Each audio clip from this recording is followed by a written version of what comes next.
صلی وسلم دائما ابدا على حبیبک خیر الخلق كلهم۔ السلام علیکم ورحمۃ اللہ وبرکاتہ۔ صرف 5 منٹ کا مدرسہ قرآن و حدیث کی روشنی میں آپ کا استقبال ہے۔ اللہ کی قدرت، زمین سے پودا کون اگاتا ہے؟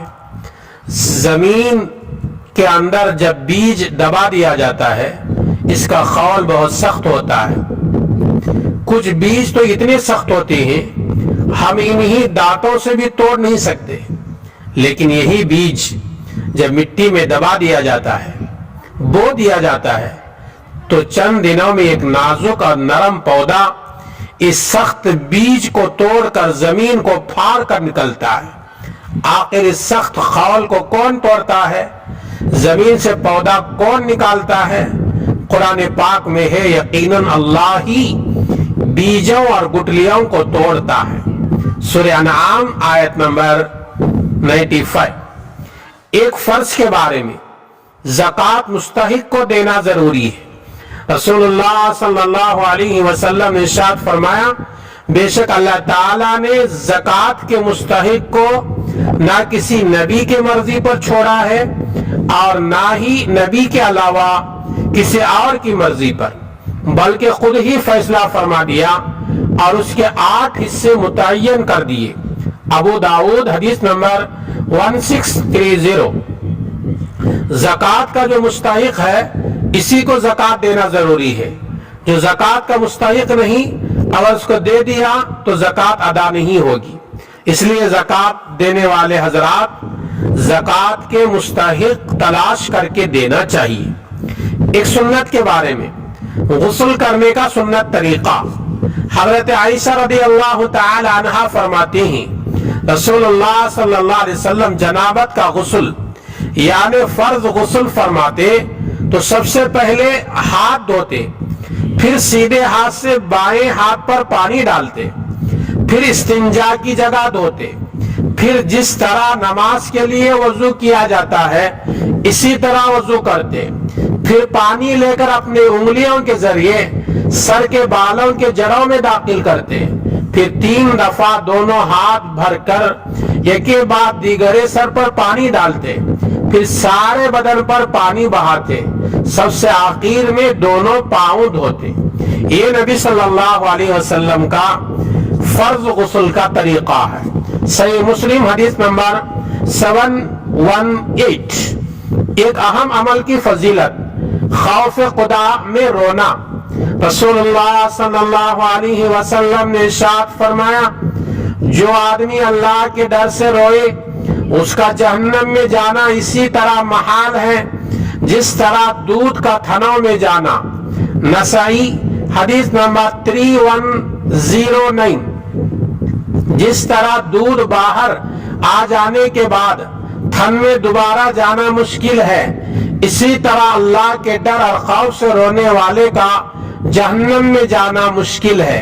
اس لیے چاہیے کہ آدمی اللہ کے ڈر سے اللہ کے دربار میں رویا کرے۔ ایک گناہ کے بارے میں، وارث کو میراث سے محروم کرنا۔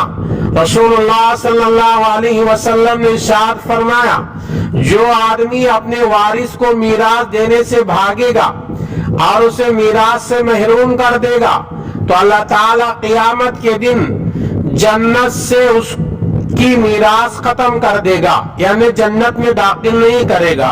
اس لیے میراث دینے والے آدمی سوچ سمجھ کر صحیح انداز میں میراث دینا چاہیے۔ ابن ماجہ حدیث نمبر 2703۔ دنیا کے بارے میں، دنیا کی نعمتوں کا خلاصہ۔ رسول اللہ صلی اللہ علیہ وسلم نے ارشاد فرمایا، تم میں سے جس آدمی کو صحت تندرستی حاصل ہو وہ اپنے گھر والوں کی طرف سے اس کا دل مطمئن ہو اور ایک دن کا کھانا اس کے پاس موجود ہو، سمجھ لو دنیا کی تمام نعمت اس کے پاس موجود ہے۔ ابن ماجہ حدیث نمبر 4141۔ آخرت کے بارے میں، اہل جنت کی نعمت۔ قرآن مجید میں اللہ تبارک و تعالی ارشاد فرماتے ہیں، بے شک اہل جنت عیش و راحت کے مزے لے رہے ہوں گے اور ان کی بیویاں سامیوں پر مسحریوں پر تکیے لگائے بیٹھے ہوں گے. ان کے لیے جنت میں ہر قسم کے میوے ہوں گے، جو وہ طلب کریں گے ان کو ملے گا. جنت میں داخلہ چاہتے ہو؟ ایمان والوں کو چاہیے کہ ایمان کو باقی رکھتے ہوئے نیک اعمال کرنے کی کوشش کرے. طب نبوی سے علاج، زمزم کے فوائد. رسول اللہ صلی اللہ علیہ وسلم نے ارشاد فرمایا زمزم کے بارے میں، یہ ایک مکمل خوراک بھی ہے، بیماریوں کے لیے شفا بخش بھی ہے. اس لیے زمزم کو شفا حاصل کرنے کی نیت سے پیو، اللہ تعالیٰ شفا دے دیتا ہے. بھوک مٹانے کی نیت سے پیو، اللہ بھوک مٹا دیتا ہے. پیاس مٹانے کی نیت سے پیو، اللہ پیاس مٹا دیتا ہے. جس نیت سے زمزم پیا جاتا ہے اللہ تعالیٰ اس میں کامیاب بنا دیتا ہے. بیہقی حدیث نمبر 3973. قرآن کی نصیحت.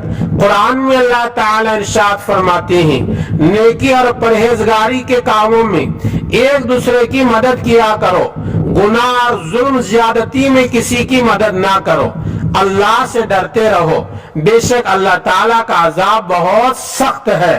سورہ مائدہ آیت نمبر 2. اس آیت سے پتہ چلا آدمی کو چاہیے کہ نیکی کے کاموں میں ایک آدمی دوسرے آدمی کا ساتھ دے.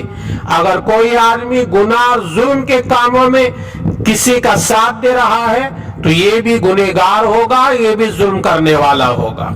آئیے اللہ تعالیٰ سے دعا کریں گے اللہ تبارک و تعالیٰ مجھے، میری ان باتوں کو سننے والوں کو اور ساری امت محمدیہ کو سنی اور کہی ہوئی باتوں پر عمل کی توفیق عطا فرمائے. آمین. السلام علیکم ورحمۃ اللہ وبرکاتہ.